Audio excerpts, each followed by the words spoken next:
It's the green one right there, okay? Just press it. Right now? Yeah. No, I want an official red undercover nice to do We interrupt our program to bring you this Christmas news. Merry Christmas, everyone. This is Kringle Cronkite. Just kidding. It's Eric Peterson. I fooled you again. Ooh, you It fooled never me gets with old. that one. Never gets old. Yeah. Hey, everybody. It's Eric Peterson, a.k.a. Kringle Cronkite. I'm here with my good buddy, Danny Jordan, a.k.a. Jingle Bell Jordan. Hey, how are you? I've got my good buddy, Chris Sisley, a.k.a. Chris Misley. We are here for your Merry Minutes, your weekly dose of Christmas news and Yeesh. stuff. And shenanigans. And shenanigans. We've Yeah. got some great stories for you today. We're going to jump right into it. Yeah. Okay, the first one. I'm excited about this one. I knew you would be. Chris is excited about this one. Yeah. I'd say you're mildly excited. No, I am excited. Okay. More than mildly. I yeah. appreciate that. This is going to be Good Charlotte, the pop punk band from Yes. the late 90s, early 2000s. The Twin Brothers, the Madden Twins. What were they most well known for? What was the song? Do you know, Chris? The anthem. This is the anthem. Throw all your hands up. Lifestyles of the rich and the famous. Do you know that Benji Madden is married, or at least was, but I think he still is, to Cameron Diaz? Is he really? Yeah. Yeah. Wow. Yeah. Glow up. There you go. Nice. The other one's married to Nicole Richie. Well, there you go. Dang. You're right. They are, yeah. Alrighty. This first story is about Good Charlotte is going to be performing my favorite Christmas song, the Pogues' seasonal classic, Fairytale of New York, during an upcoming ABC holiday special.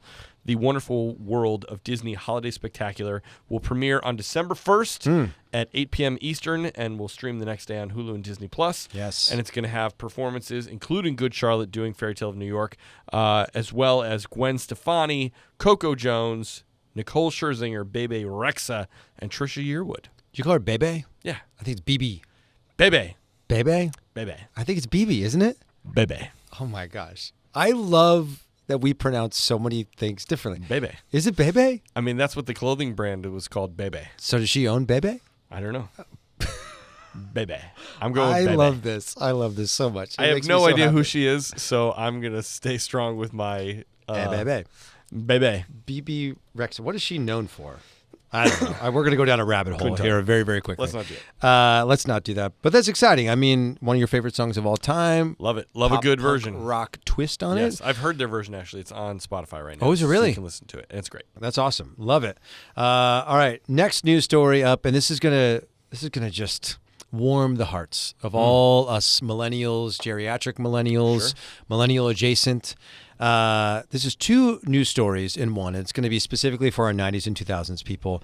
You remember back in the live action version of The Grinch, starring Jim Carrey, there was a child, Cindy Lou Who was played by Taylor Momsen, who I think we chatted about in a previous season that she's like now in some sort of like rock band and has been in a rock band for a while.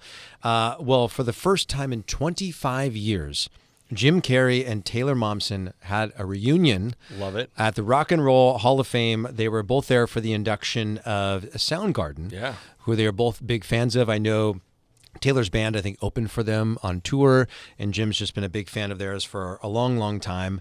And it's pretty wild that they would not have seen each other or crossed paths in 25 years. Jim Carrey's a busy guy. He is a busy guy. He's a very, very busy guy. But you would think, like, I guess when you were a kid in the film, like, I don't know, I guess maybe in this, like, romantic mind of mine, I'm like, oh, Tom Cruise and the kid from Jerry Maguire, they probably remain best friends. Like, do you know what? I'll tell you, afterwards. this is an interesting thing you bring up. Having worked with kid actors before, it is an interesting dynamic because you get very close with them when you're working on a project. Right. But there is a general, like, I am an adult, you are a child. Like, I wouldn't feel comfortable being friends with a kid.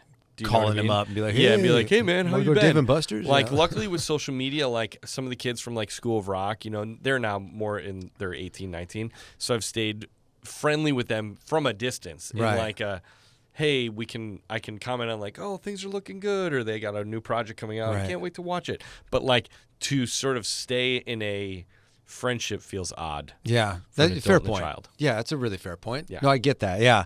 So I'm just excited that they did have this That they're back reunion, together. and there's Yeah. a lot of great photos of them online together on the red carpet.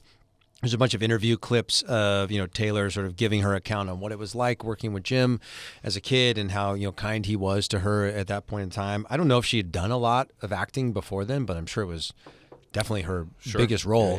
Yeah.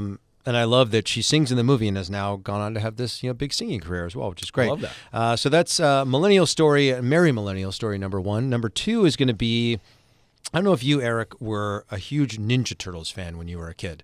TMNT, absolutely. For me, I think it's less were and less are. Sure, yeah. Like they have just maintained. Yeah. I love that these iconic characters, Leo, Donatello, Raphael, Michelangelo, have maintained over all these years. And they have a new Christmas movie coming out that's called Teenage Mutant Ninja Turtles Chrome Alone 2. Amazing. Lost in New Jersey. Fun. Animated? It is animated, yeah. And I was watching the trailer for it the other day, and the animation style is interesting because it's definitely drawn animation, but it feels like what they've done with the animation is almost trying to mimic stop motion. Sure. 'Cause it's Is not it like the a same crisp, animation clear- that their movie was?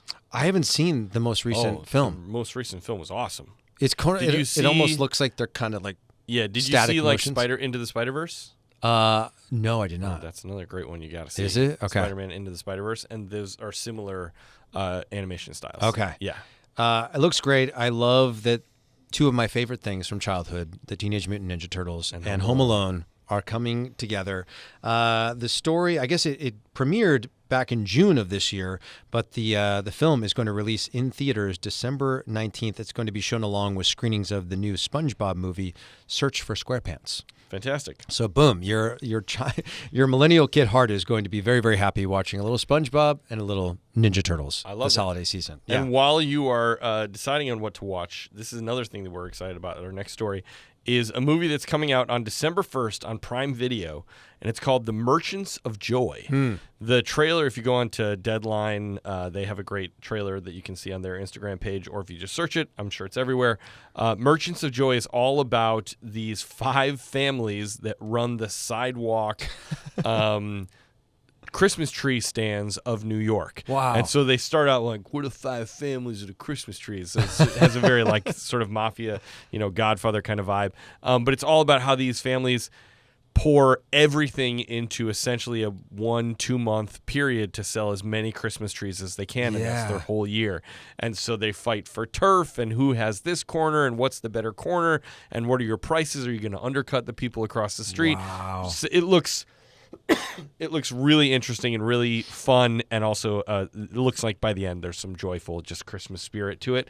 And it's funny, it makes me think of, I just showed Danny a video of Sebastian Maniscalco has a podcast with his buddy Pete. I can't remember what Pete's last name is, like Cincarelli or something like that. Something Italian. Yeah, something Italian. And Pete told this story about how one year when he tried to go get a Christmas tree on Christmas Eve, him and his wife didn't have any kids yet, but it was like Christmas Eve, and he's like, oh, we should go get a Christmas tree, and he figured, hey, they got to be cheaper now because, like, it's, the season's basically over. Right. So he went down to like the sidewalk shop, and he was like, oh, I want to get a tree, and the guy was like, oh, there's $70, and he's like, wait, no, these trees were $65 just the other day. And he goes, yeah, well, there's $70 and they're going up quick. And he's like, whoa, what do you mean? Like, it's Christmas Eve, what are you gonna do? You're gonna drive this tree up somewhere and like just hold on to it? And the guy looked at him and he was like, well, what are you gonna do, not have a tree tonight? And he was like, okay. He called his bluff. So he's like, I paid $70 before he raised the price Right. even more. But I That's thought that was brilliant. pretty funny. That is such a hot commodity. It is. You don't have to drop the prices because No. what is that your customer is coming there Needs needing it. a tree. Needs it. So you don't need to discount your prices for No. them to leave with a tree. Yeah. Start higher. Yeah. Go with the Macy's mentality is price everything really high. Yeah. All right, I'll give you 20% off. Sure, But yeah. still turn a 10% profit Absolutely. in the end. Absolutely. I had no clue that all of those sidewalk lots were basically controlled by 5 family, because there's a lot of them. Yeah, I'm sure that around New that's York. a little exaggeration of Yeah. that they're the only 5 families that People do in it, but entertainment exaggerating I know. things. Who would believe to it? get the attention of people? Who would believe Never. it? For storytelling reasons? No. Why would you? But yeah, that's our Merry Minutes. That's pretty cool. And where can we stream that one again? On Prime Video, Prime December Video. 1st. Okay, so that's coming up in a few days. Yeah. Very exciting. Well, this is coming out on Thanksgiving Day. Happy Thanksgiving, everybody. Happy Thanksgiving, everyone. We're thankful for you. Grateful for each and every one of you. Hope you're having an amazing day with your family. Maybe you've watched the Macy's Thanksgiving Day Parade, and now you're getting ready to put on your stretchy pants and and devour. Eat up. Tryptophan, baby. But have a great day. May be filled with love. You know, if you're finding yourself alone right now, just know that we're thinking about you. Yeah. We're sending you nothing but the best. And as you prepare maybe to go and head off with family, just navigate it with grace and kindness, and just give a little smile, a little love to all those special people in your life. It's all good, baby. Yeah, it's all good, baby. All right, we're going to close it out how we always do by saying a very heartfelt Merry Christmas And happy holidays. and Happy Thanksgiving. Oh, I didn't say it like Jingle Bell Jordan. Oh, you want to try again? We should try again. We're going to try this one more time, everybody, and we're going to close this out the way we always do by saying, we're going to close this out by saying a very heartfelt Merry Christmas. And happy holidays. We'll see you on the next one. Happy Thanksgiving, everybody. See ya.